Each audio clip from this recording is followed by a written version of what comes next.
MK Conquest. With a heavy heart, it's time to say farewell to all the warriors, heroes, and villains from all the realms that we've met along the way. To Kung Lao, Ciro, Taja, Vorpax, Genevieve, Zidak, Omegis, Kiri, Anka, Jola, Cabral, Mika, Sora, Cian, Kali, Kassar, Ava Mendez, Tomas, Lori, Kriya, Master Cho, Dion, and Celine. You may be gone, but you'll never be forgotten. Thanks for the memories, and we'll see you at the crossroads. With a K.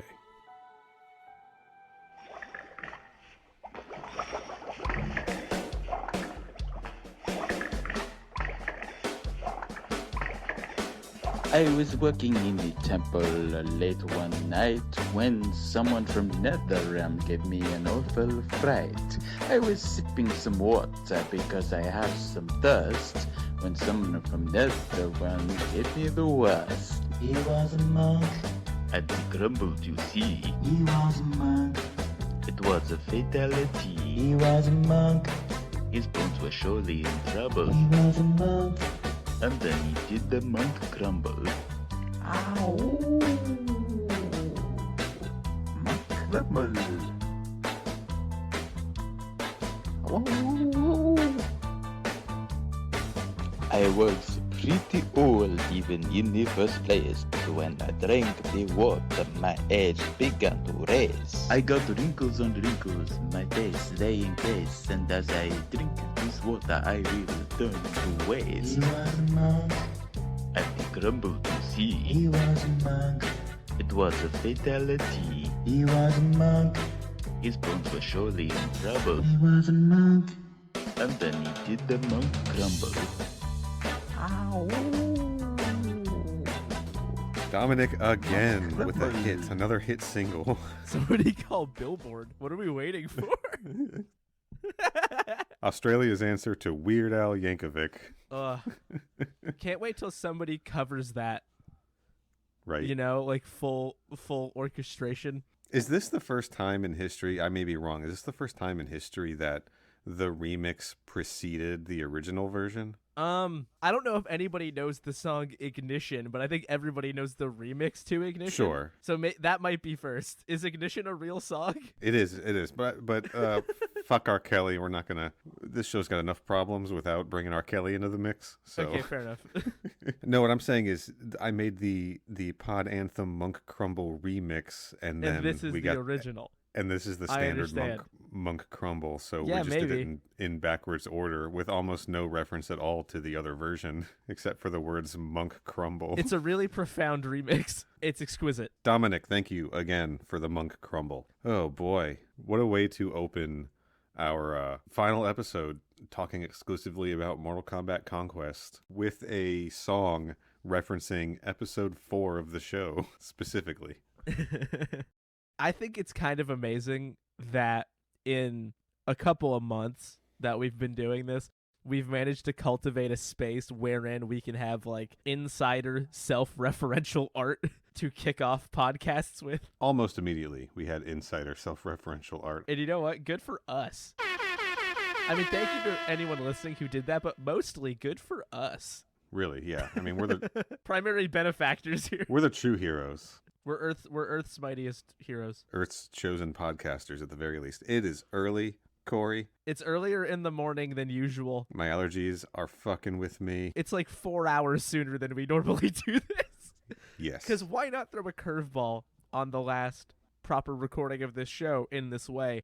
And the way that we've decided to remix ourselves is that I'm not tired and Neil is tired. Yes, I am tired and my throat is itchy from pollen. Stop eating flowers. Yeah, I should. You won't have that problem anymore. They're so tasty. So is this like a springtime problem? Like, is it officially spring down there and now you're getting all pollinated? Yeah, according to the background of my Roku, it is officially springtime. Thank God. What would we wouldn't even know what season it was without Roku's. Basically. Of television or like cosmically. Yeah, we also had bad rain Friday. What was wrong with the rain? It was mean. It was smoking cigarettes and punching people Behind Target. and calling me names. Washed all the pollen out. Then it got cold because of the rain. Not like cold, but Florida cold. And now Right. I'm just, now it's dry and I'm just fucked. But hey, I'm here. I'm here to talk about everybody's favorite television show, Mortal Kombat Conquest. Earth's mightiest TV show. For one last time. Earth's chosen TV show. Sure. Mighty. I feel like the Avengers kind of have a lock on It's not a TV show. Mighty. Well, there is a TV show called The Avengers. It's not Marvel's Yeah, like Avengers. the British. Yeah, no, that's too old. Black and white. We don't respect that here. But there's also there was an Avengers cartoon series. Doesn't count. Fuck yeah, it doesn't. Let's not talk about Marvel. Yeah, please. So we solicited comments from listeners about Mortal Kombat Conquest to play on this show. Yes. Since we opened with Dominic's Monk Crumble, do you want to hear what Dom had to say about the series? Yes, I would love that. Yeah, let's just get right into it. I started watching Conquest after I saw a gif of Shang Tsung wearing a really cool jacket that Neil actually made. The gif, not the jacket. So I came to Conquest for the jacket, but what I got was so much more. Although I'm on episode 5 and I still haven't seen the jacket. So basically Neil lied to me and I won't forgive him for that. But watch the show anyway. He has so long to wait till he sees that jacket. That jacket is, that is near the end. That jacket is months away if he watches it weekly like we did. I'm sorry, Dom. I didn't mean to mislead you about Shang Tsung's jacket. It is a good jacket, though. The shoulders are preposterous. It's very good. I got into Mortal Kombat for...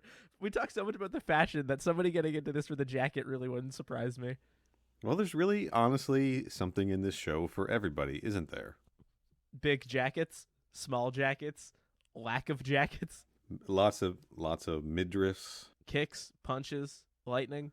Aesthetically, it's a very strong show. I did have a thought. This thought just popped into my head about this jacket. Guaranteed, Shang Tsung stole that jacket from somebody, right? Like he killed somebody and took their jacket. That's why it's big. Well, it was the late 90s. Sure, but like, it was also the 1400s. Well, and, we don't... Here's the thing. He left the camp. He left Kriya's camp. He left wherever he was, jacketless. Yeah, but he also strikes me as the kind of guy who would get a bespoke custom jacket made. True. So I think, A, it's big on purpose, and B, he got it done, like, professionally by some sort of... I was going to say tailor, but I don't think that's right for leather. A leathersmith? Leathersmith. A leather daddy? Leather daddy, yeah. What if... Oh, shit. Noob Saibot made him the jacket. What if he killed Noob Saibot and skinned him and made him into a jacket? Gross. That jacket be perpetually wet. Also, we see Noob Saibot in That doesn't mean he's Annihilation. not dead. Yeah, you're right. Because he maybe this dude. No, maybe this is it, right? Okay. Because Ermac, as we all know from outside of this universe, is made of souls, right? Mm-hmm. Shang Tsung kills Noob Saibot, skins him, turns him into a jacket. It's real Gross. fucked up. Ermac absorbs his soul and then spits him back out, and that's why he looks different in Annihilation. No one can prove us wrong. I'm putting it on the Wikipedia right now.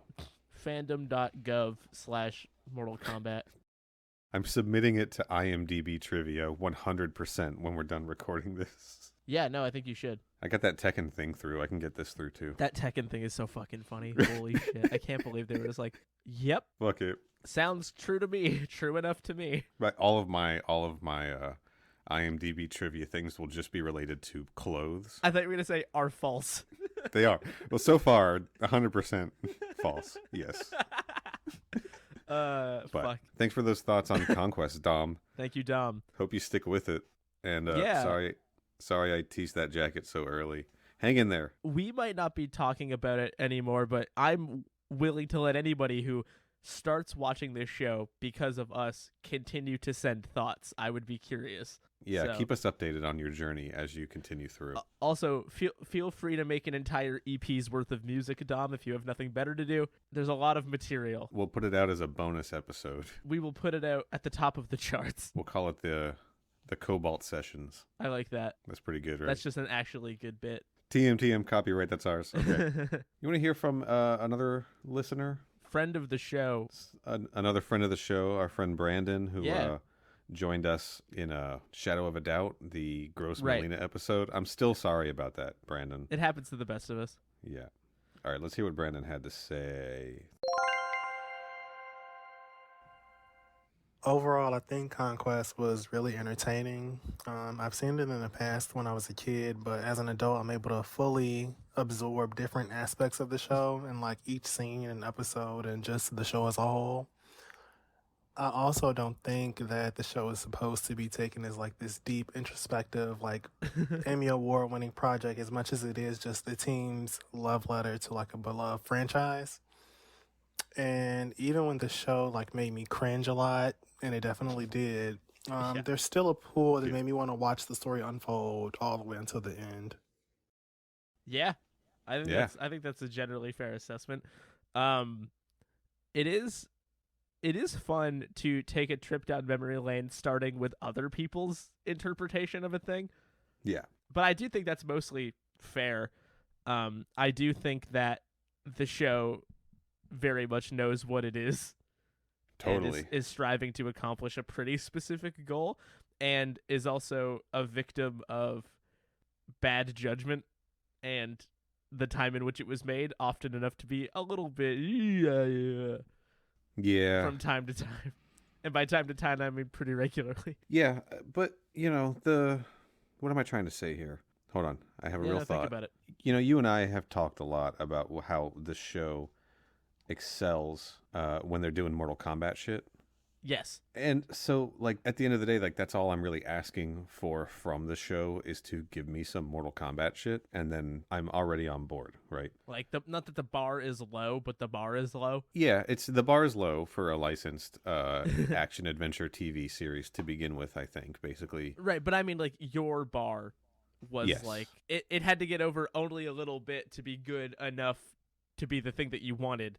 And then anything above that is like extra. Yeah. So you get this baseline of this is a Mortal Kombat TV show, and then they populate it with good actors and good fight choreography and interesting storylines, and they take a lot of chances with things, and all of that is just like gravy on top of something I was going to watch anyway, which is a Mortal Kombat TV show. Right. If you were gonna watch it anyway, it may as well be good. Right. Exactly. And here's the thing. I do genuinely think that it's good and entertaining and fun. If it hadn't been, I still would have watched every single episode twice. Like, that's just something about me. Right. Yeah. You were watching it as you edited this, or the previous episode, not this. We're doing this right now. That wouldn't make any sense. Yes. Yes, I literally have episode 3, Cold Reality, paused on my television right now. What part are you at? Taja just got beat up by the Lin Kuei guards, and Kung Lao came in to help. Right on time, Kung Lao. Thank you for that one, pal. The Lin Kuei guards, the Lin Kuei assassin guy, the first one. We get it. We know. We were there. Come on, just go. Yeah, go watch the show. You want to talk about this episode right now? Just do it over. Do it again. Fix it in pre instead of post, because we're doing it now. I know that it sounds psychotic that I'm already playing Mortal Kombat Conquest in the background. It was kind of designed to like keep me in the spirit of things. And it is kind of psychotic. But here we are talking about it one last time. I gotta finish editing that last episode. I gotta edit this one. It's gonna keep me in the zone. The titular zone. Yeah, that's my excuse anyway. Welcome and I realize, to the titular zone. Again, it's real junkie talk. But what are your overall? I kind of gave a general sense of what I think about the show. That it's very fun. My bar was low, and it cleared the fucking bar, and then some for me. What about you overall? What do you think of Mortal Kombat Conquest in totality?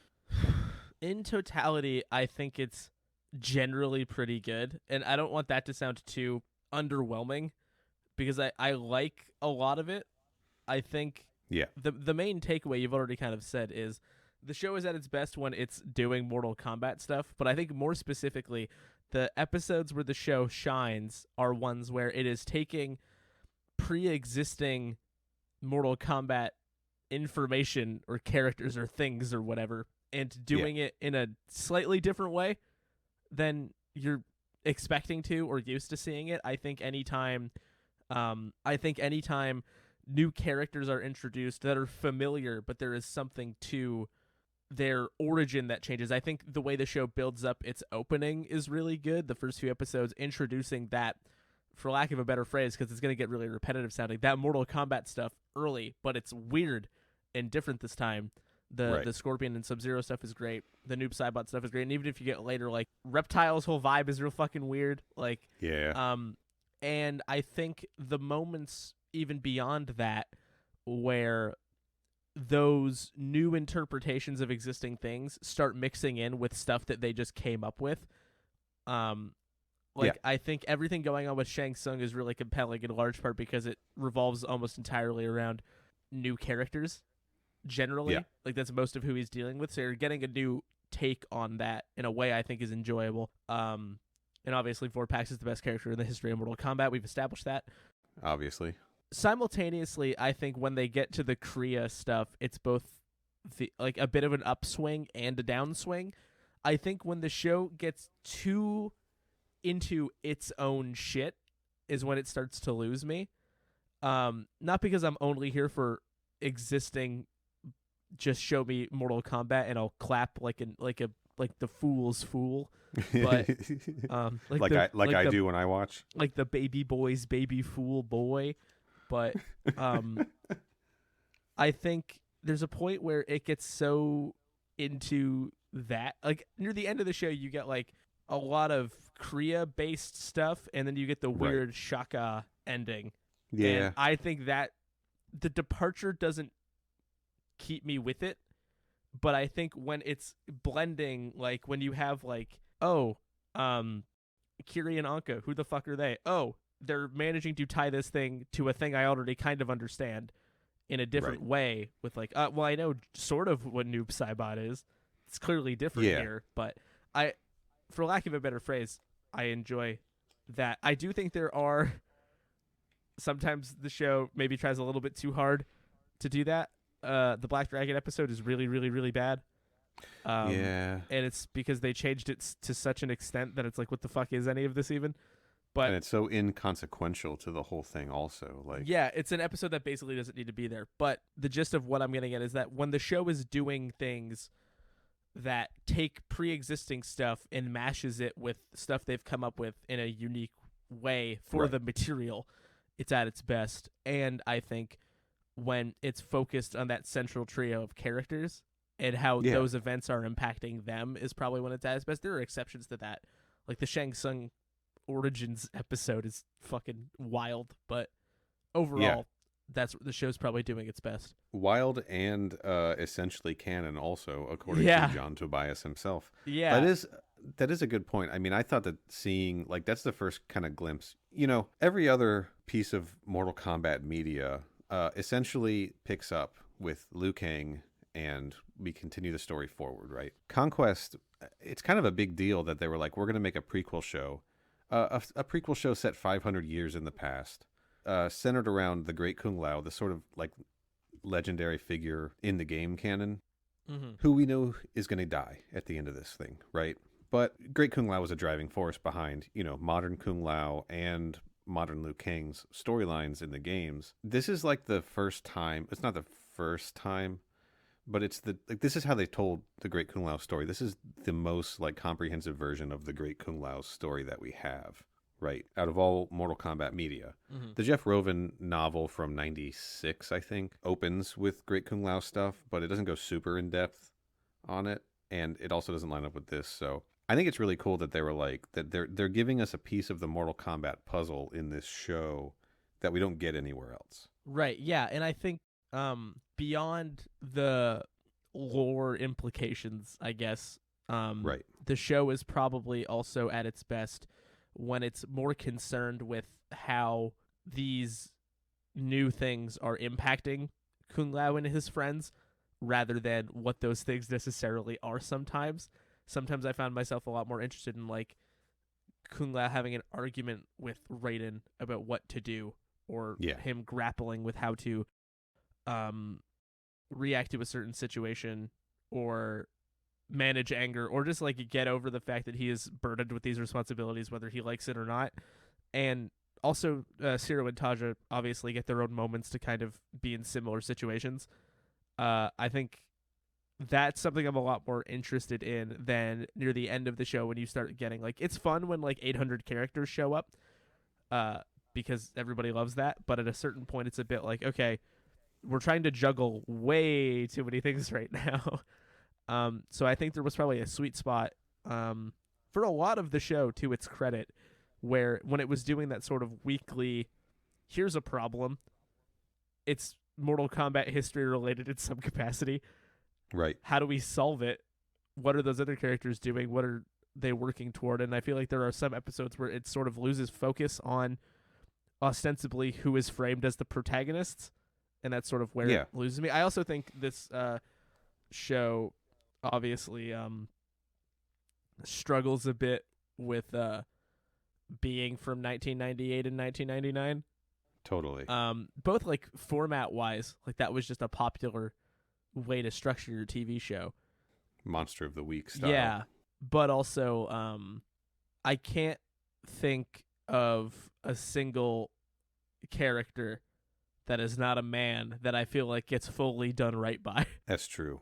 You know, our friend Dave sent in his thoughts about the series, based solely on him listening to us talk about these very issues on the podcast. You want to check in with what Dave had to say? Yeah, if I fell ass backward into a segue, I think that's fantastic. What up, PodQuest boys? It's your man Dave. So, Mortal Kombat Conquest. Well, my thoughts on the show really are only based on your podcast, because I have not seen a single episode, and the only visuals I have are from screenshots that you guys post mostly, and a couple looks on the wiki. But, so I didn't watch, despite growing up in the 90s, I didn't watch a lot of the 90s shows regularly, like Xeno or Hercules and stuff like that. So, like, I don't know a lot of what it was going for. But listening to it, it sounds like it was a show with a lot of potential. Like, it had some pretty well-written characters that maybe did not get enough to do. Like, Vorpax and Taja are two really, really good characters that I feel like if they were made in a show made today would be amazing, like, unforgettable characters. Best characters in Mortal Kombat. You know, this was the 90s, and, well, things were as they were. But overall, it actually sounds like a decent show. When you guys first started, oh yeah, we're making a podcast about Mortal Kombat Conquest, I was like, oh boy, this will be silly. This is probably a bad show, right? Then I started listening to it, I was like, oh wait, no, they like it. Wait, it sounds pretty good. Okay, I see what you're doing. And, yeah, overall, it sounds like a, you know, ups and downs, and, you know, it's a product of its times, and times weren't always that great. But overall, it's a decent show, it sounds like, and it, you know, it should be more well remembered than it was, because honestly, I'd never even heard of it. And, yeah, it sounds, that's about it. It definitely sounds like a product of its time, but something that had a lot of potential and should be well remembered, but is not. That's about all I got. And I'm excited for Defender of the Realms, which is just wacky nonsense from what I understand. Thanks, guys, for listening. This has been Dave. Check it out. I want to know what Dave's impression of Defenders of the Realm is. Like, has he seen it? Yes. Or is he just he basing it off of a series of JPEGs he saw on Bing one time? Or the Sad Striker screenshot I post as often as I can online. Yeah. Probably that. I will say, in response to what he actually had to say, that's mostly true. I think he's mostly right. I do think that in some ways the show does meet the potential that it had. But there are a lot of, I don't know, I guess what I'm trying to articulate here is, I think if it were a bit more centrally focused, which sounds stupid because the Kombat Krew is very much the central focus. However, if it were even more dedicated to those three, I know that you're sacrificing some of the Mortal Kombat content that people might be coming for if you're not showing as much of it necessarily, or you're doing it in a slightly different way, but you might have gotten more out of whatever characters they decided to centralize instead of trying to juggle what by the end of the show is like 800 things at the same time. I think that's probably the biggest mistake overall. I think he also hit it on the head when he talked about it being a product of its time, kind of like you did. I mean, the thing that he was kind of dancing around that you also touched on, the thing that we've been sort of dancing around is like its treatment of the female characters in particular. It's trash. Let's just like I don't know why we were dancing around it. Frankly, it fucking sucks most of the time. Yeah. Most of the time, they are put in situations where either A, they have agency and it's taken away. B, they don't have agency in the first place, or C, they try to have agency and men step in and ruin it. It's a bummer. It is. And it's frustrating because you can tell that the show did have an expectation of doing something with those characters, and I feel like it fucking trips over its own feet constantly by this like misogynistic bent through a lot of the treatment of those characters. Not to say that those men wouldn't have treated them that way and that you can't put that in your show, but there's a fine line between that and what this show actually does, which is every time Taja gets in a fight, she gets the shit kicked out of her and doesn't do anything, or she's constantly taken out of key storylines that are going on between Kung Lao and Zero off to do some other shit off screen, or any number of other. We don't have to fucking rattle off. You guys listen to this show, but I mean, we got some episodes where, you know, we got the one where Taja's in Outworld looking for, or in Outworld, in the mines. You know, she's trapped, but she's sort of surviving and fighting back and all that kind of stuff. Like we get Taja focused episodes, we get Vorpax focused episodes. That's great that they gave them the time and they did give them character development. It just wasn't enough of it, and it wasn't on the same scale or frequency as we got it for the other characters, and never done in the same sort of like way. There's always still something problematic about it. Yeah. Like they just weren't getting the same courtesy and the same focus that Kung Lao and Zero were getting when they would have their personal journey episodes. Yeah, and then when Taja gets a character from her previous life to arrive, it is entirely to set up the finale and not like be an encapsulated story unto itself. Because so much other shit is already happening. Whereas like, I don't know, Eva Mendes shows up and like that's the episode. Right. Like or, you know, Tasha got a boyfriend, but he dies at the end. Instantly, you know? just instantly fucking dies. And then that becomes a story about Kung Lao and his destiny in the Mortal Kombat tournament and his instincts and things like that, instead of a story about Taja like going through grief and mourning and stuff like that. I don't know. Yeah, it is definitely something that happened a lot in that era of television, but, you know, wasn't really happening over on Xena. You know, Xena and Buffy had very strong like female-centered story arcs and character development and things like that. So like you can do it, and you can do it with a better mix of just, you know, this is a show about boys, or you know what I mean? Show about boys. Does that make any sense? Jesus fucking Christ. Do you understand what I say if I say that we're watching a show about boys? About boys, by boys, for boys. I've been busy thinking about boys, but you know that so Neil recently found a 14-year-old YouTube video that is a bunch of footage of the girls from Mortal Kombat Conquest, and I'm saying girls because it is set to the song "Girls, Girls, Girls" by Motley Crue. By Motley Crue. And I think that what we need to do is take footage of all these fucking himbos and set it to the Charlie XCX song "Boys." Sure, let's fucking do it. Yeah, I think it has to be done. We have to balance these things. Anyway, kind of lost my point, but it's yeah, fine. I guess it's for the fellas. Do you have any other thoughts on Conquest before we move on to the next thing? Nothing that I necessarily need to hit this second. If something comes up, I'll circle back. All right. Well, then I think it's time for. Whoa. Okay. Do you hear that? No. Oh shit! Something's happening, Corey.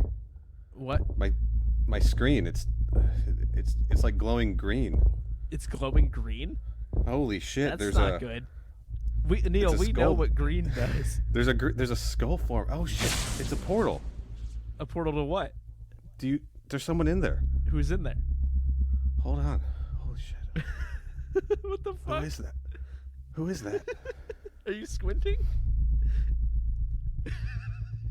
Okay.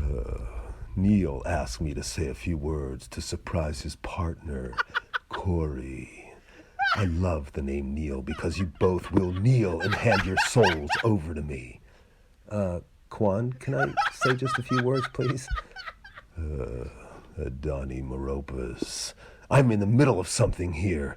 I know. God, I love how you say my name and the Anyway, I just want to say, nice meeting you, Neil. And hey, Corey, maybe we'll talk soon, okay? Enough! Sorry, Quan. It's Quan Chi. Yeah, of course. Didn't I say that? Holy Okay. shit. No zapping, please. What the I'm leaving. Well, that's it from here. Enjoy your mortal bodies without your souls.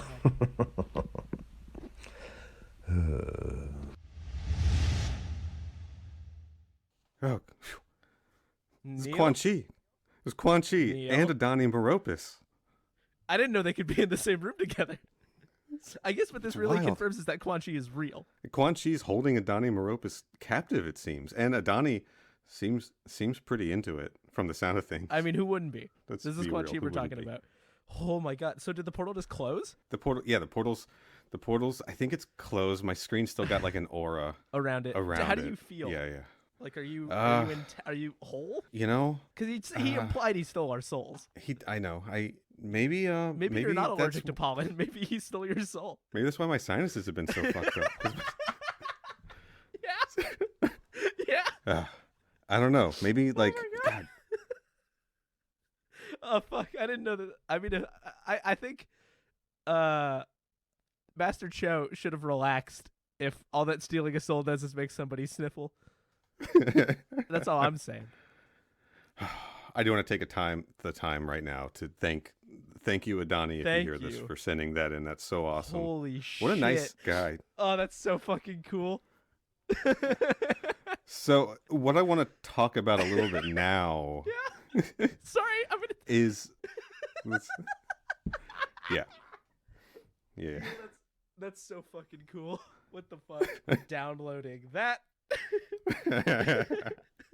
Holy shit.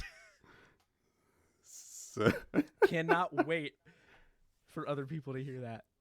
yeah. Wow. So Holy shit. yeah. Okay, let's keep going. We got this. So one thing I want to get into is the actors. Like I love the actors in this show. I think that they did like a really, really great job across the board. Yeah, I think this show has casting going for it in a major way. Totally. Regardless of Yes. my ignorance of what it sounds like to be from Switzerland, like I think over the course of the show, it's not just like, oh, you get to know the characters and you like them, therefore you like the actors. I think they're each sort of genuinely bringing a particular presence to the, let's be honest, like the archetypical role that they're filling on the show. Yes. Like Kung Lao or Paolo Montalban makes a really good, honorable protagonist man. Like he's got the look, he has Totally. the presence, he's jacked, but like I feel like he does the most important thing that he is able to do is grapple emotionally in a way that translates to his face and not that requires his entire body. Like he is able to just like you can see the struggle just below the surface of like very prim proper monk Totally. warrior, while his characterization is not always 100% consistent, Daniel Bernhardt is a himbo with a heart of gold is what we're working with, and he's doing that Totally. very well. And I think that they also go really well together. I think the group dynamic really coalesces, and Tasha's the one who feels the most like a real person, or like a person does, that might yeah. actually exist. And she, Kristana Loken's so great, I think, because in a way, Tasha's kind of given the most complexity to have to Yes. work through in terms of like adjusting to that environment, but also just like through these storylines, she's always kind of like on the outs looking in and then deciding when to take charge, which I think gives her a wide range of shit to actually do when she is allowed to do. Right. Her character, she's from the streets, right? She's a thief and has just been like surviving through her wits and things like that, Yeah. And speaking of Hearts of Gold, she's so nice. Yeah, totally. She cares about people. She brings a lot of she's kind of the piece that unites. You got Ciro the fascist, right? And you've got Kung Lao the monk. Ciro the fascist. And then Taj is the one who can Kung Lao's humble and obviously he cares about people and that's like part of his monk life, a humble life and all those kinds of things. Taj is the realist of the group, right? She's like, Ciro, you were in a military family and then you lived in the Baron's trading post beating up people like me for a living. And Kung Lao, you lived in a temple where you just trained in martial arts for your whole life. And like, I'm the one who was out here. I was out here in these streets. I know what it's like. Yeah, no, I think that's great. Yeah, I think that the core group is cast really, really well. I think that Shang Tsung, Bruce Locke is Shang Tsung. Oh, deliciously hateable. So good. What a king. Like, he is just like, oh, they hired me to play the bad guy? I'm going to fucking play the bad guy. I'm going to play the worst fucking guy. I got it. And he's like conniving and backstabbing and just like got this really aggressive, selfish vibe.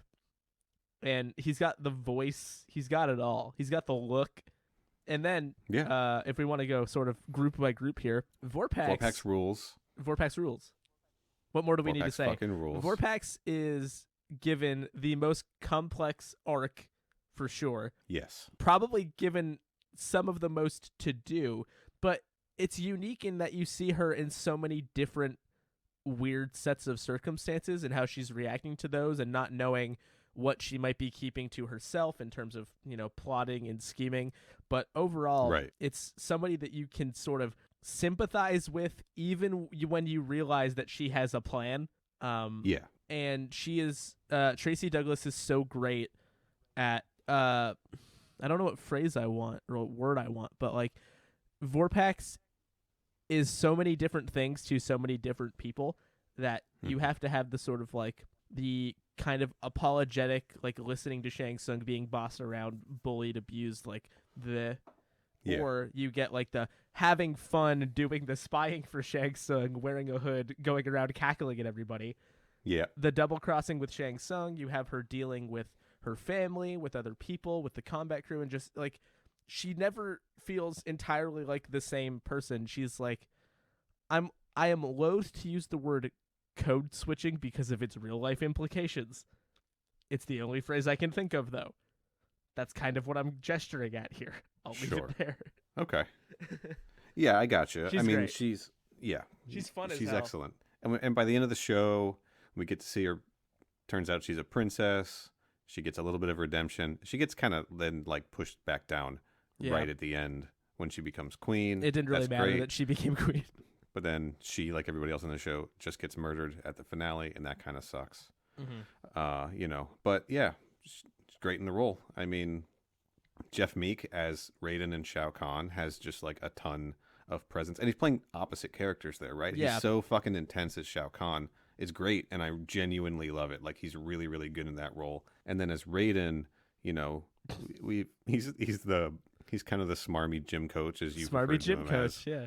many times, but still very good in that role. I mean, I like him. I'm a fan. He's really walking that line between like the Christopher Lambert. He feels a little bit more like the James Remar Raiden that we see in Annihilation, but with a sense of humor. Yeah, the humor. Yeah, it's interesting how Raiden is very like one of the only. It's weird because he's the serious coach and the humor guy.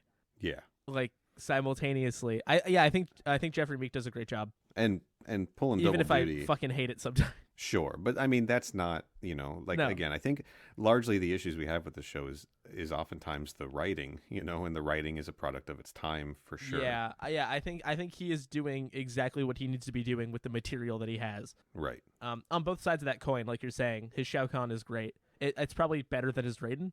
Yeah, I Yeah. think so. Yeah, because he's just playing like hardcore, like villain in that.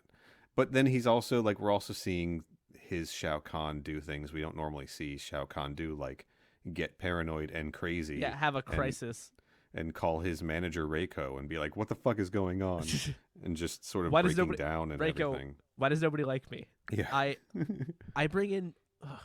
Okay, everybody has to work overtime basically every week. I know that. It's a reality of the job. I'm trying to run this company. I bring in donuts every Friday, and nobody likes me. People have started bringing in their own office supplies because they're saying that the stuff that I'm getting for the office isn't good enough. I don't know what I need to do. Reiko, somebody help me, please. Yeah. Reiko's like, well, you put that curse on everybody's staplers so you could listen into their conversations, and they just don't like it. Yeah, they want to feel like they have some autonomy, and he's like, I am the autonomy. Okay, sorry. Yeah. Maybe that's why they don't like me. Also, of course, we just heard from him. You fill all the water Adoni. jugs with blood.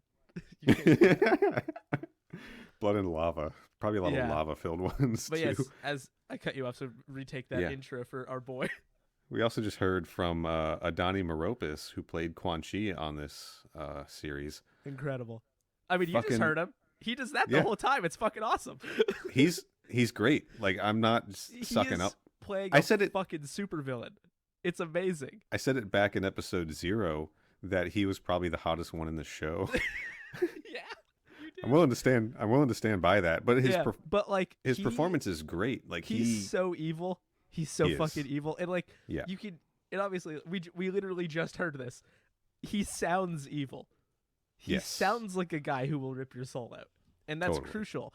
But he carries himself with a weird flippancy of like, yes. I'm a wildly powerful sorcerer. I can do what I want. Fuck you. Also, I'm gonna take your soul and I'm gonna have fun doing it. Totally. He's great. He's just a thrill. There's a reason. Like there are a lot of people out there in the Mortal Kombat community who just love his version of Quan Chi. I'm one of them. Like when I think Quan Chi, I think about Conquest Quan Chi specifically. Yeah, he's fucking Like- diabolical. Yeah. Yeah, I think I'm willing to say this now, Adoni. You probably know this already.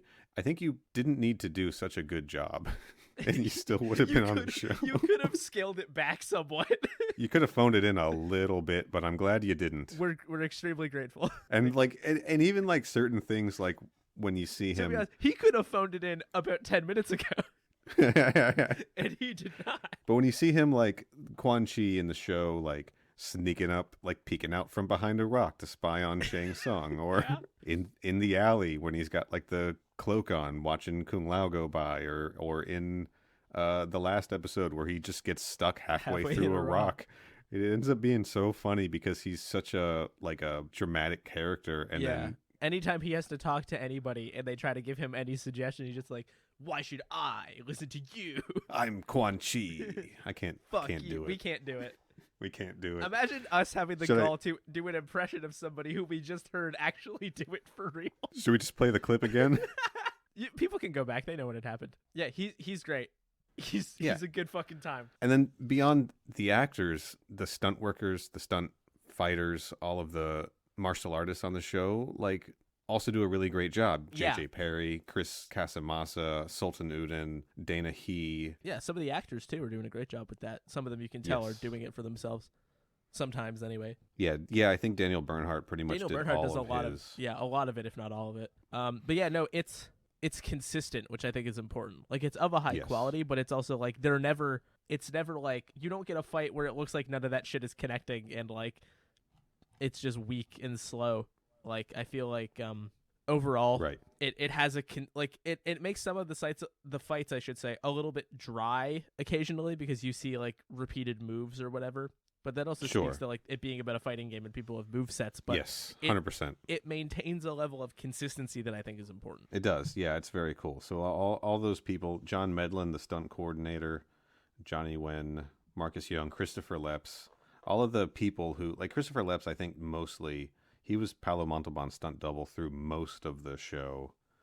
I know JJ Perry stepped in there. Like the fight crew, yeah, did a great job. And in a show that's a Mortal Kombat show, you're going to have good fights or else people, I think, are going to lose interest really quickly. So I think the combination of like the casting and the stunt workers and the stunt choreographers and fight choreographers and everything, they really made a great watchable television show when things like the writing sometimes got in the way of that, they still pulled out like a really entertaining product at the end of the day, I think. Basically, I'm mostly just mad at Steve Hatman and Sean Catherine Derrick, I guess. Yeah, Sorry, guys. Because for everything that's good, there's some shit that sucks. And Yeah. it's like you guys just had to figure this out. Like, And I do want to recognize that the writers had a rough challenge too. I mean, adapting a TV show as a prequel to a movie based on a fighting game, that can't really be like a super easy task, right? yeah, you have to juggle a lot of expectations. Yeah, and they wanted to pull in fighting game, Mortal Kombat game shit, like your Noob Saibot's, who didn't have an origin story, so they had to write one, and Reptile, who didn't have a huge origin story, so they expanded it, and like all of these kinds of things. Like they had plenty of challenges too, and I do just want to say, like, we got issue. When I say I have issues with the writing, it is really very much, I think, the times that the show was written in, and perhaps maybe the fact that they were like, well, we got to get these characters in, we got to get a lot of action in, we have to, we have a lot of people we're trying to please, and so I don't think this was like an easy thing to tackle. I think that's fair. Yeah. So I'm not like that mad at you guys, Sean Catherine Derrick and Steve Hatman, but come on the show and debate me. Fucking Christ. Let's not do that. Yeah, I we're know not doing that. Yeah, we're not doing that. Come on the show and don't debate us. Also, a lot of the supporting cast is really good. Just to circle back Yes. briefly. I didn't have their names in front of me for some of them, so I didn't want to just say character names because that felt kind of cheap, but Jamie Presley, Renee Tennyson, Audie England. Rashumba Williams as Kali is great. Am I wrong here? Like, I know we've got the guy who played Kassar, who I'm not going to pull the name of, and the guy from the Black Dragon, who we both thought was handsome. Not a ton of, I guess, Master Cho. Seems like most of the supporting cast was ladies, right? I had the same thought as we listed names, and the first 5 names were all women and not dudes. Yeah, so like I'm not even pulling the dudes' names. Like, I know Kassar and I know Cabral, and then Tomas with his chin. Yeah, I don't know. The supporting cast is great. Also, Yeah. memorable. Now, something worth addressing: What's that? the sets. Sets fucking rule. The sets What do you- are pretty. It's worth talking about. The sets are pretty fucking good. Some of them look a bit like they were for a high school play, which is which I guess is fine. Some of them look like Sega Saturn loading screens. Some of them look like Sega Saturn loading screens, but there is a charm to that. An under-budgeted fantasy television show looking a bit flimsy is part of the whole point, I think. When you throw really somebody is. through a pillar and it looks like it's made of styrofoam, I think that's more endearing than if it looked like it were real. I'm one of those people who, like, when I go to the theme park, I love the, like, standing in the queue for the ride, and they've got like all of they're like really trying to get you in the mood for whatever you're going into, right? Right. I love that kind of shit. Like, I love standing in the line for Pirates of the Caribbean because they got like pirate shit everywhere, and you feel like you're in like a pirate fortress or something. And so, like, when I look at a show like this, I think, like, man, it would be so much fun to just walk around that set. It gives me like major theme park vibes, and I mean that as a compliment. You know what I mean? Mm-hmm. Like, it looks cool. Zhu Zhen looks fucking rad. I've said it many times. I would live there if I could, and I mean it. And you can't. And, like, we see Shao Kahn's fortress, and we talked about how, like, the kind of expanded set we got to see when he was torturing everybody looked really awesome. Yeah. I think it's got a fun look. The lighting is fun. It's always like nothing's gonna, like, if you're in a cave, it's like that cave is blue or green or like red for some reason, and I think that's fun. Yeah, the cobalt mines look fun. Like, it all looks fun, and I think the parts I get least interested in are when they're just like walking through the woods. Yeah, but the woods is cheap, and you don't really have to decorate it because it's the woods. Totally, yeah. And we get there's some like woods ruins and things like that we've visited a few times. I do generally love like the aesthetic of the sets, the way the design, the production design, I think looks really cool. Definitely low budget, definitely part of the charm, like you were saying. The CGI establishing shots fucking rule. They were really trying something new there. Like, that was a big deal in like 99 to have computer effects like I on a love the television show. Dreamcast or whatever. And they did like I think it was just a cool technique to do that, to like establish locations. They're like, okay, we're going to make a a 3D model of the city that we're gonna cut to. I don't know. I just think it's tight. Yeah, no, it's I don't know cool. what else to say. Like, Yeah. I appreciated it, and it adds to the charm. It's definitely another thing of like the era of television, right? But yeah, I just thought it was dope. I wouldn't want them to look any better. No, it's part of the appeal, I think. Crates and hay everywhere, like Jason said. Hey, man, if it ain't broke, crates and hay. Speaking of Jason, we had him on for the Serpent in the Ice episode, and he also sent in a message. Corey, do you want to hear what he has to say about Mortal Kombat Conquest? Yeah, I'd love to. Does he talk about... We have to find out if he talks about E.T. at all. Since the dawn of time, my God. legends have been told about a legendary fighting tournament whose outcome will have an impact on the fate of all of existence. This fighting tournament is called Mortal Kombat. Not so long ago, a podcast was unleashed on the world where these legends were told anew. It has found its following. It is beloved, and it is called Mortal Podcast. The one with Corey and what's his name is good too. Cheers. Hey, this is Jason DeLine. I was on the episode of Mortal Podquest where we talked about the Fire and Ice episode with Scorpion and Sub-Zero. It was a lot of fun, and Corey and Neil were great hosts. They have an exhaustive amount of information and YouTube editing skills, it turns out, and lots and lots of bad jokes. We had a really good time, actually. Thanks for hosting, guys. Thanks for doing this. Your podcast is important. The world needs you. He's right. Damn straight, Jason. We Also, are Earth's chosen podcasters. That's Jason. Thank you for vindicating us once again Yes. in the name of that episode being shit, because it is called The Serpent in the Ice, and you didn't even remember that because no one should, because it's a very bad name. Thank you for that fucking preamble for Ben's show. I'm sure he will like it. That was so funny. He had me there for a while. I was like, oh, this is...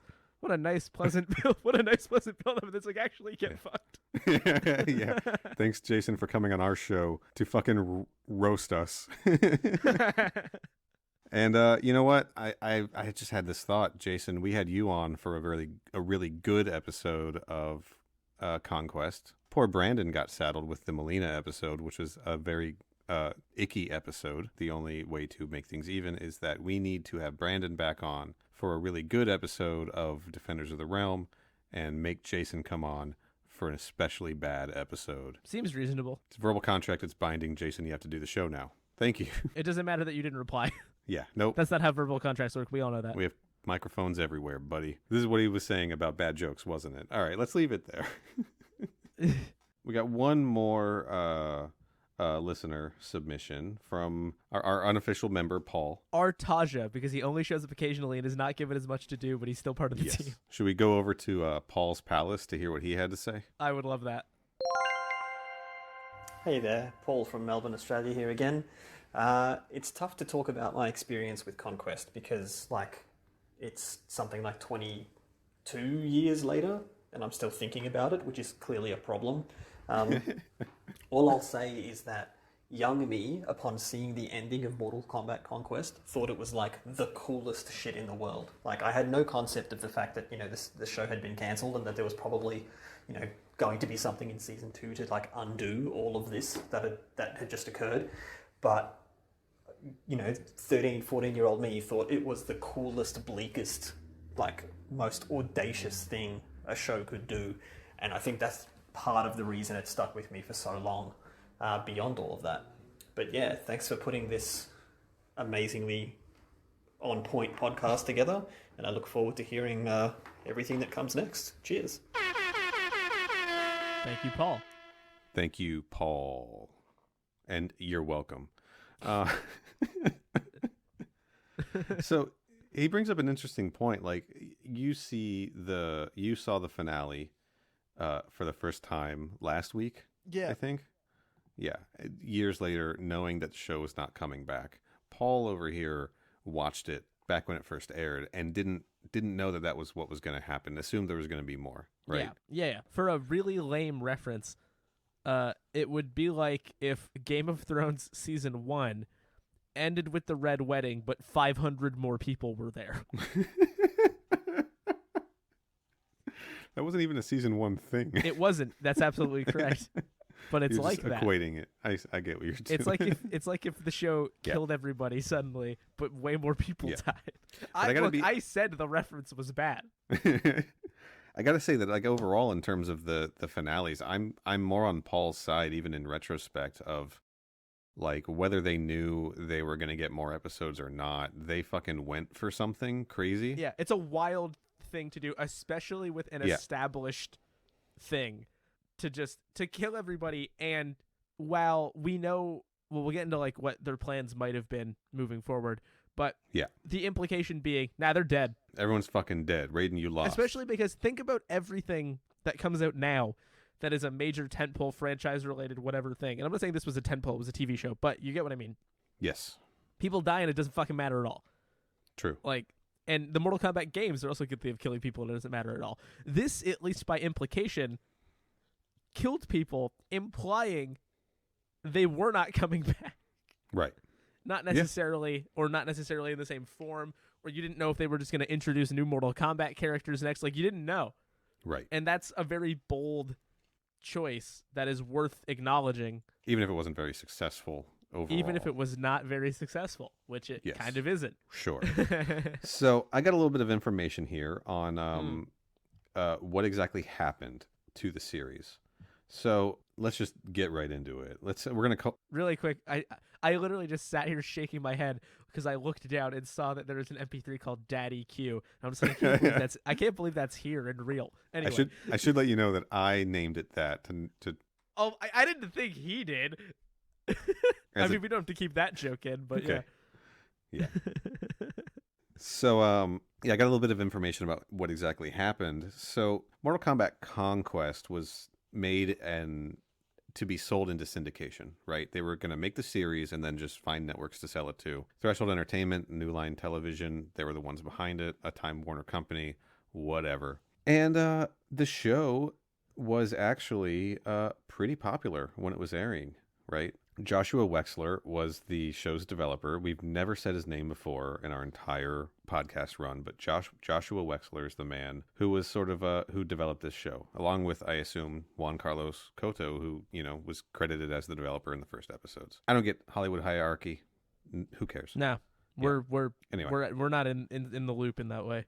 So his explanation is that the show was really popular, and its popularity caused it to have higher budget costs than anticipated, which kind of makes sense, right? Because we talked about in these last handful of episodes, the special effects budget got ramped way up. We had like a whole new set for Shaka. We had whole new sets in Outworld. The computer effects went way up. The computer effects got better. They became a lot more regular too, is more what I mean. Yeah, we went from like a static CGI establishing shot to like the rainy animated lizard people everywhere, Zatera establishing shots and things like that.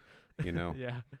So you can see that like towards the end of the run, like they were spending more money. They're even putting in more characters. They've got a bunch of extra actors. It's no longer like the crew and a bunch of extras and like a bad guy per episode, So right. The show got canceled, but they didn't announce the cancellation right away. And there were still like rumors of a second season happening, ideas being written, people working on season 2. And according to even like Daniel Bernhard, the cancellation announcement sort of came out of nowhere. Like even the crew, like the actors weren't expecting it. So one thing that I want to point out is like when shows like this are being made for syndication, as far as I can tell, they sort of shoot everything, get all the episodes made. There's a short hiatus and they're back filming things for the next season. Like you'd have like 2 or 3 months between a season of Xena, Warrior Princess, for instance, right? Mm-hmm. That doesn't mean the show wasn't on hiatus, like the actors weren't on hiatus for that whole time, but like you wouldn't be waiting,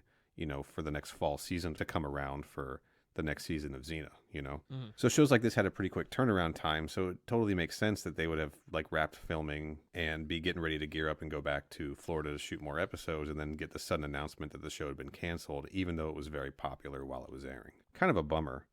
But early plans apparently were that the first episodes of season 2 were going to reveal that everything that happened in Stolen Lies and Vengeance was some kind of fucked up dream that Kung Lao was having. Fuck. That sucks, right? That sucks so bad. Because, like, it's the exact thing I was just complaining about, where if things don't have stakes, then, like, nothing matters anymore. Yeah. So if you're going to make the bold swing of... Yeah, we ended last season with... let me just look at my notes here. Killing everybody. And then your immediate solution to that is, what if we didn't Right. kill everybody? Not at all, right? Like, what if Kung Lao just had a dream that he was seeing Shang Tsung and Vorpax banging around in a tent and then getting murdered, you know? It's fucked up. Not ideal. So that's a rumor. I can't say for sure that that's true, but that's something I read on a few sites. I actually read this on the Mortal Kombat Conquest fandom wiki page. No footnotes. No footnotes. So, you know, take that with a grain of salt, I guess, that they were going to just make it a dream. But apparently the plans were then to run through a second season that would catch us up with the events of the first Mortal Kombat movie. Obviously, way earlier in time. Get us to the point where Kung Lao is facing Goro and all of that kind of stuff, right? But we don't really have any of that. What we do have, though, is the official MK timeline, the official Mortal Kombat timeline. This was posted on the Threshold Entertainment Mortal Kombat website.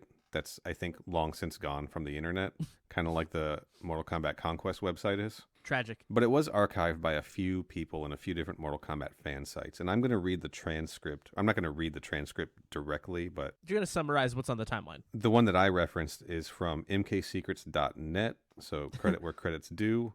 The Flash plugins no longer work on browsers, so...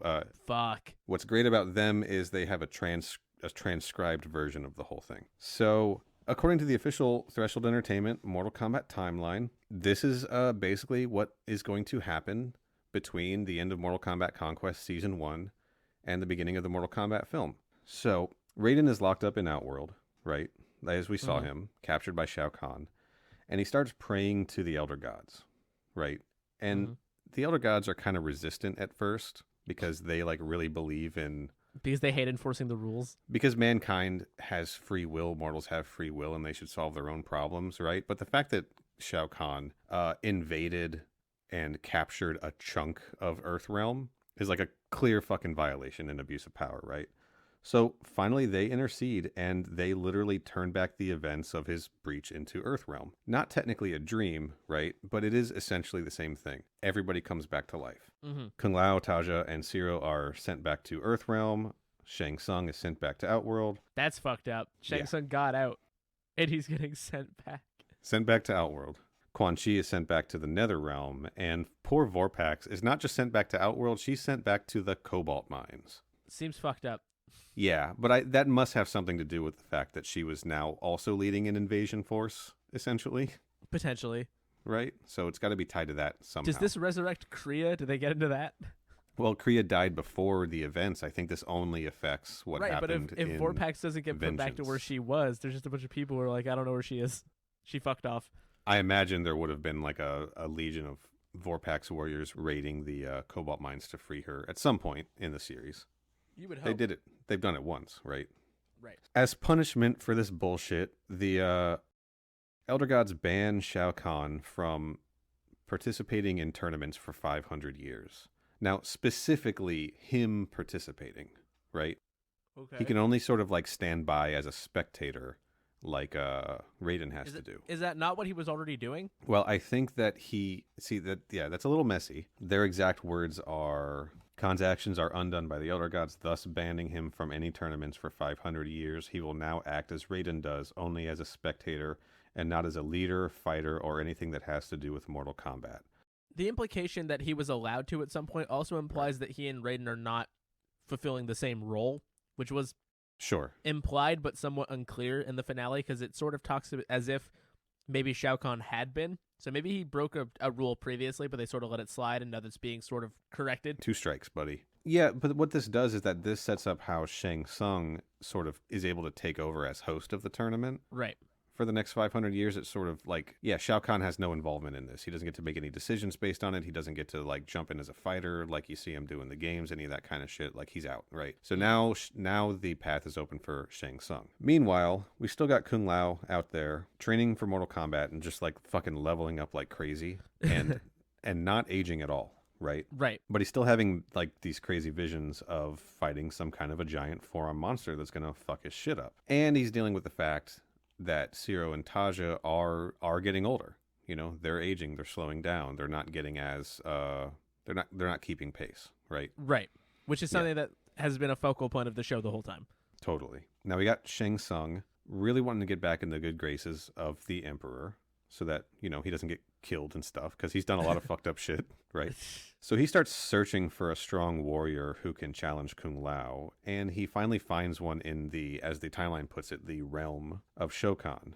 He finds Goro. He finds Prince Goro, 8-foot tall, four-armed half-dragon man, right? So he's like, hey, Goro, come meet the Emperor. We want you to fight for Outworld. Shao Kahn takes one look at Goro, and he's like, fuck yeah, let's do this, right? Look at this gigantic dude. Yeah. So the next tournament rolls around, and our boy Kung Lao, the defending champion, faces off against Goro. Mm-hmm. And this fight goes on forever. Kung Lao's holding his shit together for like days fighting Goro, but he just like gets tired and loses energy. And according to I can't fight for days. According to the timeline, after nearly a week straight of the most intense match in Mortal Kombat history, the great Kung Lao is killed by the Prince of Shokan. That's fascinating because we've seen Kung Lao get tired after about 5 minutes of intense fighting. Yeah, but he's had like 50 years of training at this point, you know? Fair enough. Yeah. I mean, like he went like Super Saiyan or some shit, but it just wasn't enough. And that's it. That's what happens to our boy Kung Lao. He fights Goro for almost a week straight and eventually dies. After the tournament, Shao Kahn is like super impressed. Super stoked. Yeah, he's psyched. So he restores Shang Tsung to his side as a sorcerer and names Goro his second in command. Taja and Zero have just kind of grown old and passed away. Fuck. This was pretty interesting. Raiden approaches Sub-Zero and tries to get Sub-Zero to become Earthrealm's champion. Okay. But Sub-Zero declines. But that's pretty fitting with what we saw in Serpent in the Ice, right? Yeah, that's what I was going to say too. What we don't get information on is how Sub-Zero ended up in Shang Tsung's control in the Mortal Kombat movie. Right. But yeah, he was up for Earth Champion, but he declined. So that just kind of leaves Earthrealm without anyone to fight for him, and Outworld is just dominating Earthrealm tournament after tournament, and they rack up 9 victories, and Raiden is still just continuing to search for a chosen one to fight for Earthrealm, and that's 9 victories. We are now at the point of the first Mortal Kombat film. That's the timeline. Those are the events that happened between Mortal Kombat Conquest and Mortal Kombat the movie. So everyone grows old and dies, and Kung Lao trains as hard as he can, and it's not enough, and he dies. Yeah, pretty bleak, right? Pretty bleak. Not all that different from the season 1 finale, just drawn out longer. Right. Yeah, fair enough. We end up in the same place ultimately, but We do. I'm sure they could have come up with some wild shit going on in the midst. In the meantime, I should say. I would have loved to see in like season 2. I would have obviously loved to see Vorpax. I don't know. I mean, we know she can't conquer Outworld because we've seen that's kind of the problem. Like we've seen what happens after the series, right? So I guess it's tough because they are hamstrung by the existence of movies. Totally. They can't totally depart and do some wild shit to the same extent as they could because they have to build up toward that, and they probably can't. They probably did not have the leeway to get too sidetracked in what these new characters were doing. Or what characters that are not directly relevant were doing. Yeah, but I could see Vorpax maybe getting out of the mines if she did in fact get locked back up into them. And then sort of like maybe packing up her bags and heading home, right? Maybe she just focuses on conquering Zatera instead or something. Who really knows? I would have wanted her to be around though, for sure. And I think it would have been really interesting to see more Sub-Zero. If they were setting up Sub-Zero to potentially be an ally, as Sub-Zero later became in the game universe also, it would have been really cool to see him showing up more as kind of like a reluctant sort of, giving Kung Lao the assist here and there on occasion. That would have been pretty rad. It would have been nice, yeah. It's neat that the timeline is there. It is, and we get some answers to a few things, right? They're not great answers because it's still everybody dies, but we knew that was coming. But we knew that was coming anyway. And like, as I've said from the beginning, we're watching a show about a man who's destined to die. And I think that that's something that the show, I think that's a really cool thing because it sets up, we've watched 22 episodes of Kung Lao being told he's the chosen one and sort of resisting it and doubting it and not being sure if he wants it. And then meeting Tomas and thinking, maybe I'm not the chosen one. Maybe he is. Maybe there are other Earthrealm warriors who can do this for me. Maybe I can find them, et cetera, et cetera. And then, of course, by the end of all of this, we all know that Kung Lao was not, in fact, the chosen one. He was destined to die from episode 1. We saw that he was having visions of getting killed by Goro. Right. Does that mean he wasn't the chosen one? I think he still, like at the time he would have been still. He's not the chosen. I mean, he was chosen, but he's not right. the chosen one. He's not the guy who's going to win. He's not the one who's going to end Outworld's attempt at conquering Earthrealm, like, permanently, right? Understood. That's Liu Kang. That's Kung Lao's descendant. So, I don't know. I think it's there's something interesting there in regards to destiny and all of that kind of shit that I'm not ready to talk in an elegant way about right now. We can sit But on there's it. something there, and there's something I want to keep an eye on moving forward throughout the series. Yeah, I'm very curious to see how much of this is consistent in Defenders of the Realm. Yeah, totally. Yeah, obviously. Obviously, that was the plan the whole time. A surprising amount, I'm sure. Hey, what's this? What? Dude, fuck off. I got something just popped up on my Fuck screen. off. My screen's still kind of slowing green, but the green's sort of dissipating. Yeah. I don't really know. Neil? We got another. Are you fucking Neil? What did you do? I'm just gonna put. I don't even have a good segue. I'm just gonna drop this in for you. What did you do? Hey, Corey and Neil. This is the great Kung Lao himself, Paolo Montalban. Congratulations on completing your journey through Mortal Kombat Conquest. What the fuck? Being Earthrealm's protector as Mortal Kombat champion has been one of the absolute peaks of my acting career.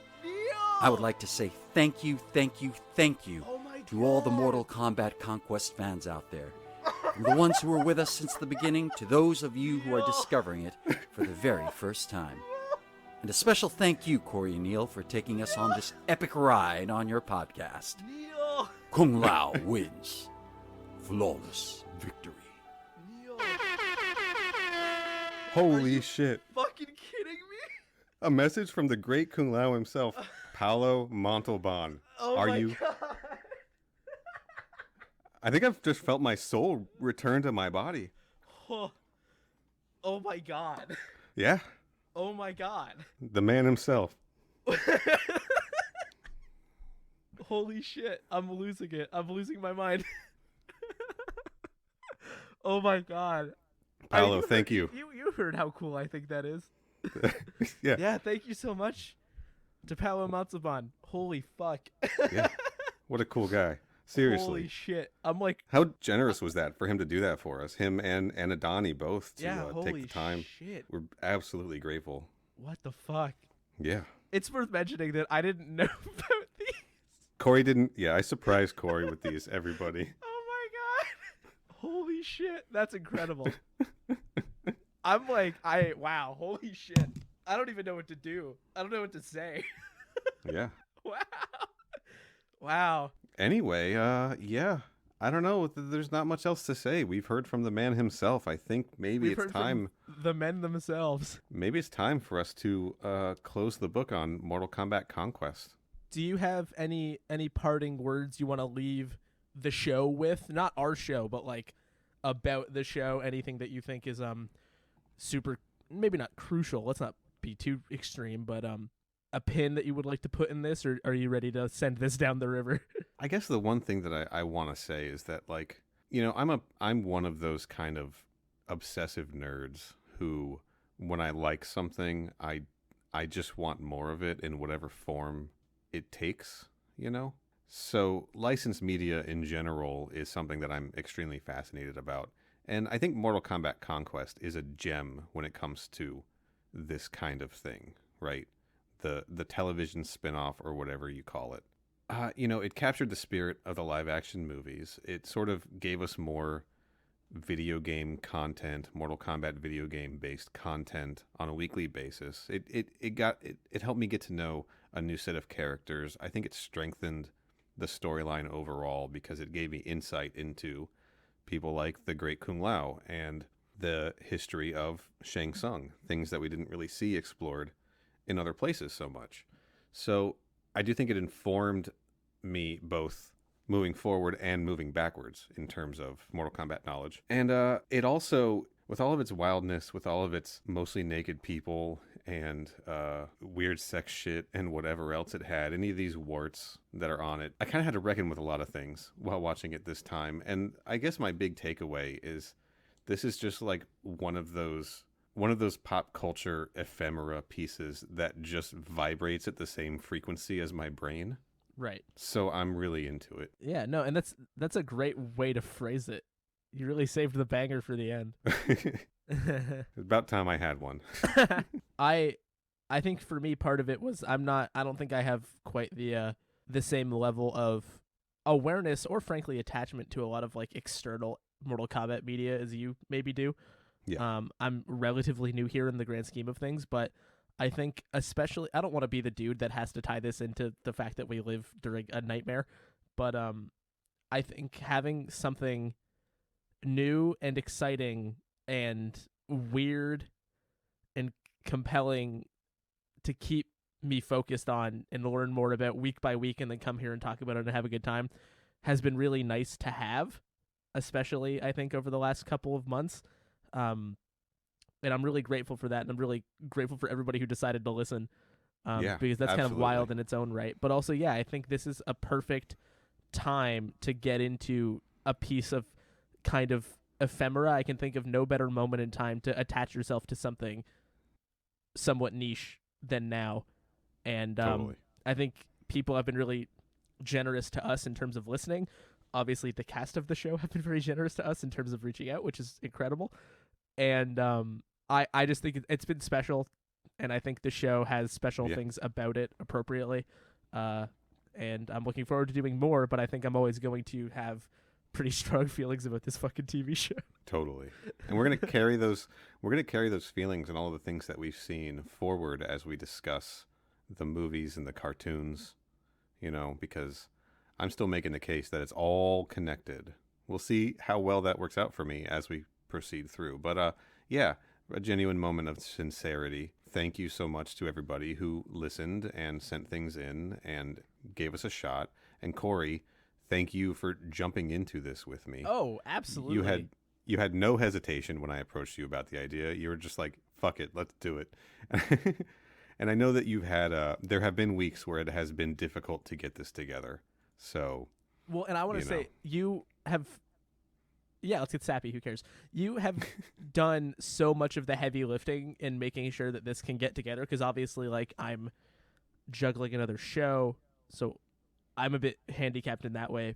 But also, like, I don't know, we have lives and jobs, and like it's a weird time to live, but like we're busy, and you've made a lot of time to really elevate what we're doing here. I think not just with the editing of the actual show, which is often hilarious, but all the social stuff, or most of the social stuff, if nothing else, and all of the ultimate MK Conquest stuff has been really sort of above and beyond. So I'm glad that, I get to show up here and say a bunch of dumb shit, but then the thing that comes out the other side is like good and well put together.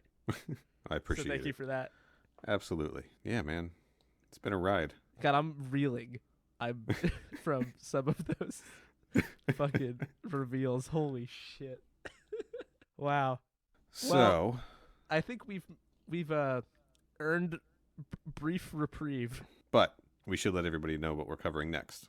Yes. Right. Coming up next on MK Conquest, we will be discussing the animated special Mortal Kombat: The Journey Begins, released as a tie-in to the first live-action movie.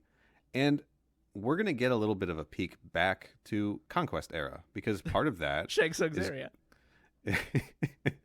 is going to show us at least a glimpse of the battle between Kung Lao and Goro, and another battle between Scorpion and Sub-Zero, things like that. So we may be done with Conquest, but we're not done with the story quite yet. If you want to watch this before, if you haven't seen it before and you want to check it out, if you have the Mortal Kombat Blu-ray, it's just on there. It should be on there in the special features section as the animated special or something like that. I forget exactly what it's called. There is also a version out there you can find on, how do I say it so that it doesn't get. I'll call it the internet. The Bing equivalent of YouTube. Is that Daily Motion? I think it is, actually. Anyway, it's out there. You can find it. And Paul, I'll give you a direct link, okay? Paul gets direct links. Yeah, and then obviously after that we will be getting to a few other things. We've obviously gestured at Defenders of the Realm, etc., etc. And obviously Raven, Pacific Blue, a few special trips outside of the MK content. The timeline for Mortal Kombat shit is Journey Begins, the movie, the second movie, Annihilation, and Defenders of the Realm. Mm-hmm. So, and then, yes, every episode of Pacific Blue, and every episode of Raven, and every episode of The Crow, Stairway to Heaven. A lot of podcasts to go, folks. But for now, man, gosh, what Jesus should we do? Christ. Should we walk down this champion road, this parade route, feeling like we just won Mortal Kombat Conquest? I, for one, feel like I just won Mortal Kombat. The tournament, not even the show. Let's head down to the Temple of the Order of Light and celebrate. Yeah, let's do it. But first, Corey, what do you have to plug? You can follow me on Twitter and Letterboxd. Those are both at Mr. Corey Price. You can listen to my other podcast with our friend Liam. It's called They Made Another One. It's about obscure, relatively speaking, sequels and reboots and remakes, chatting about those. They Made Another on Twitter, and then They Made Another One on all of your podcast services. And after these special guest appearances, you can find me dead in a grave because I can't believe this shit. You can find me on Twitter at Final Neil. Follow my retro gaming Instagram account at Final Neil Retro. Follow the show on Twitter and Instagram at MK Conquest. Subscribe in your podcast apps. Rate and review us 5 stars. If you still want to submit messages on what you thought about Please. Conquest, or as we go through the other things, you got stuff to send in, opinions on the movies, cartoons, whatever, open door policy. Send us a voice message through our anchor page, anchor.fm/mkpodquest, or email it straight to mkpodquest@gmail.com. Or write us there too, and we'll read it on air. Put a letter in a bottle and drop it in the ocean. We'll find it. We'll fucking find it. Absolutely, we'll find it. Yeah, and check us out on YouTube for the ultimate MK Conquest experience. Get subscribing to that because I want that custom URL before the show ends, please. Make your friends and family do it. Thank you, Jason, Dominic, Paul, Dave, Brandon, Paolo Montalban, and Adoni Maropis for sending things in for us to play on the show. Yeah. Wow. Thank you all so much. Yes, and thank you for listening. And we will be back soon to talk about Mortal Kombat: The Journey Begins. Applebee's is occupied by one especially horny god of thunder. And he says some truly fucked up sex shit, I guarantee you 100%, Neil. More souls for daddy. More souls for daddy. MK Podcast. More souls for daddy. More souls for daddy. Sounds like this show has a reptile dysfunction. Big beefy boys. God, they're both extremely horny. All right, bet, but you got to get jumped in first. But what he asked for was breakfast in bed, so why didn't you keep it in the bed? Yeah, but like, what I'm saying is, what if he gets upstairs and he throws back the covers and there's just like a plate of food there and he's like, fuck yeah. 6 to 8 discrete air horns. 6 to 8 discrete air horns.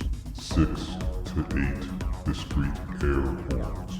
6 to 8 discrete air horns. No. First of all, was not a flawless victory. He got punched. At all. He got hit Dude a lot. got punched a lot. So much. A lot. Yeah.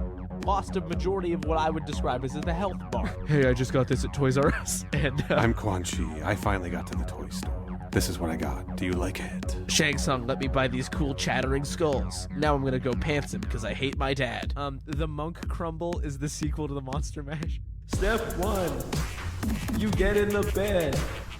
Step 2, you got sand in the bed. Step 3, blow away from the bed. Now you're doing the Monk Crumble.